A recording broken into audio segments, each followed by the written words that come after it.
Os pais de hoje não deixam as crianças sofrer por nada, sofrer nenhuma dificuldade por nada.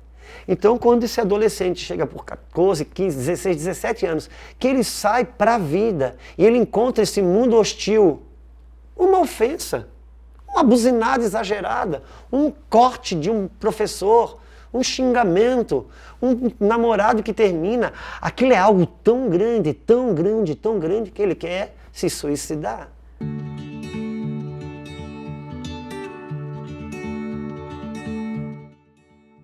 Já começa na infância. Começa na infância.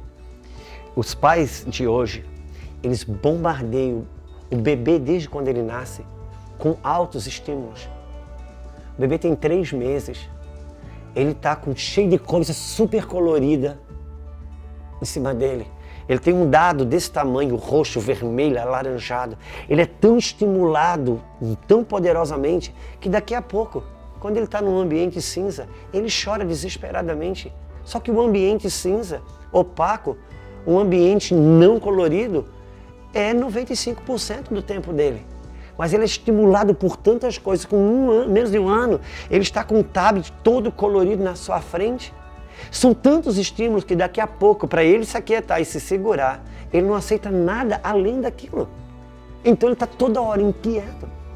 E depois vai indo nessa vibe, chora um pouquinho, já ganha isso, chora um pouquinho, já ganha aquilo. Quando chega na sua adolescência, ele precisa ser, já pensa em ser gerente, dono, mas não vive nada processual. Não é trabalhado na sua musculatura para isso. Os pais de hoje não deixam as crianças sofrer por nada, sofrer nenhuma dificuldade por nada.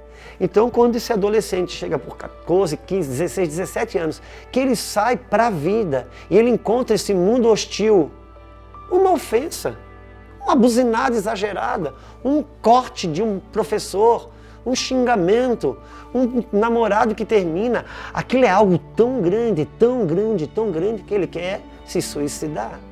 Por que pai e mãe não deixaram ele desenvolver musculatura para isso? Olha, nós temos lá em Itajaí um irmão que ele é construtor. Eu acho até que eu já falei isso aqui no canal, mas eu vou repetir isso. Um irmão que é construtor de prédios, ele constrói prédios em Balneário Camboriú. E um outro irmão questionou ele, dizendo: eu fico impressionado com você entrar num prédio de 15 andares, tá lá em cima, na beiradinha, andando só com uma redinha protegendo, e vocês são muito corajosos. Ele falou assim: não se trata de coragem. A questão é que eu comecei a fazer aquele prédio, eu construí 3 metros e fiquei em cima da laje 3 metros, andando de 3 a 4 semanas. Depois eu construí mais 3 metros e fiquei ali 3, 4 semanas. Quando eu estou no 15º andar, eu tenho plena consciência da altura que eu estou. Mas eu tenho uma estabilidade, uma segurança para entrar naquilo, andar naquilo, porque foi processual.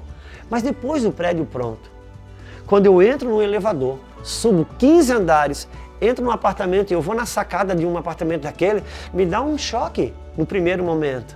Entende? Por quê? Porque se você pegar, se Deus te pega aqui de baixo e te coloca direto lá em cima, dá vertigem. Mas se você aceitar os processos, então você estará seguro no alto. É preciso, nós não podemos negar os nossos filhos os movimentos processuais. A Bíblia diz que Jesus, mesmo sendo filho, aprendeu a obediência por aquilo que sofreu. Não existe aprendizado de obediência sem sofrimento. E hoje há uma máxima dos nossos dias, que não se pode sofrer, não pode nem corrigir. Se corrigir não ama. Por quê? Porque a modernidade infiltrou uma mentira satânica que arrancou a correção do amor. Hoje, se você corrige, você não ama. Ao passo que a Bíblia Sagrada, Deus diz que Ele corrige todo aquele que ama. E vai mais longe disso. Corrige todo aquele que tem por filho. E vai mais longe dizendo: se estáis sem correção, já não sois filhos, sois bastardo. Pai e mãe que não corrige filho, encaminha o seu filho a um espírito de bastardia, e ele anda errante sobre a face da terra. Então, é preciso permitir que um filho, uma criança, ele encontre os caminhos processuais da coisa. Eles são tão estimulados que depois eles não conseguem viver com as questões básicas da vida. Precisam de altos estímulos. Então, daqui a pouco, eles podem ver. Você começa, daqui a pouco, só o cabelo preto não tem sentido.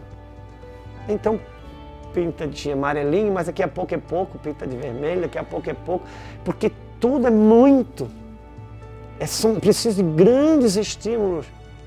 E são totalmente enfraquecidos para lidar com as demandas do sentido contrário. Não há nada de errado com esses adolescentes ou com essa juventude. Irmãos, com toda sinceridade, nós vamos ter muitas situações que vai mostrar o contrário. Porque aqui a gente fala do geral, não é verdade? Mas a questão toda são os pais.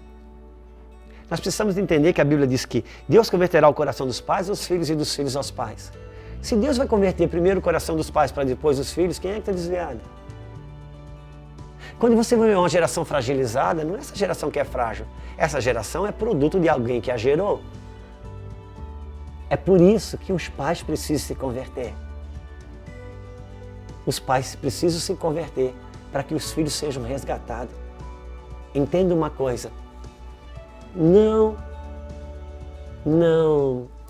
isente o teu filho do sofrimento que é produto do crescimento.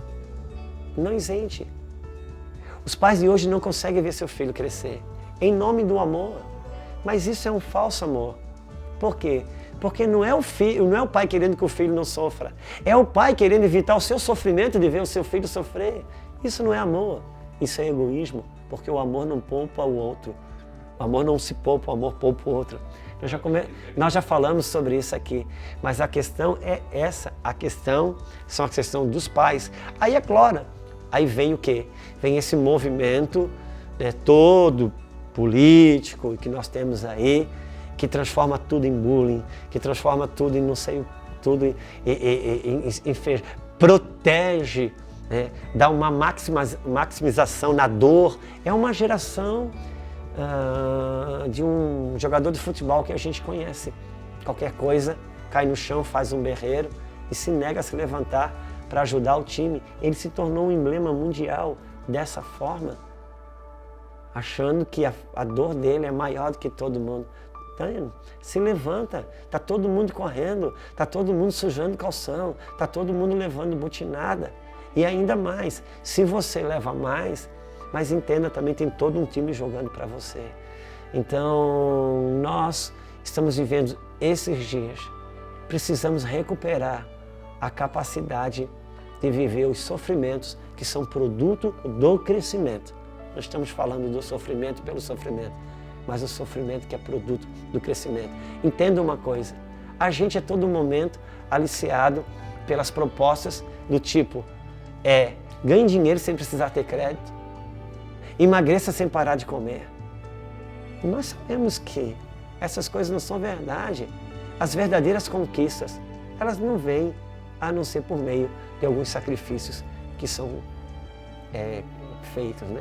Eu estava falando que um dos movimentos do crescimento é o se desenvolver, né?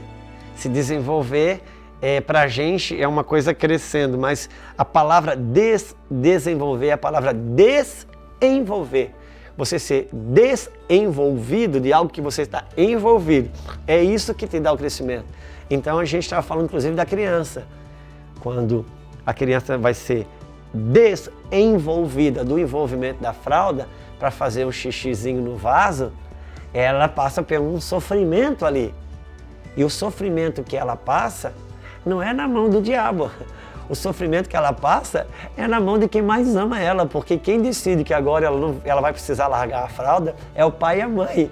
E de repente ela se vê torturada por um pai, por uma mãe que quer que ela faça xixi no vaso, sendo que eles mesmos treinaram ela na fralda. Então parece que aquelas pessoas se tornaram a torturadora. Então, e o próprio pai e a própria mãe agora se tornam adversário do filho, porque treinaram o filho na fralda e agora que ele faz xixi no vaso. É por isso que eu digo que às vezes para nós o mais difícil não é largar as coisas do diabo só. Às vezes a gente pode estar emperrado naquilo que Deus nos deu, naquilo que Deus nos ensinou, naquilo que Deus nos treinou, mas já venceu o prazo de validade e Ele quer me emancipar, me desenvolver desse envolvimento para me envolver numa nova realidade. E às vezes eu passo a estar de mal com Deus ou achar que Deus está me machucando, quando na verdade Ele só está trabalhando o meu crescimento. E o crescimento dói. Inclusive, num plano físico, às vezes, uma criança que quando ela dá uma esticada que cresce muito rápido,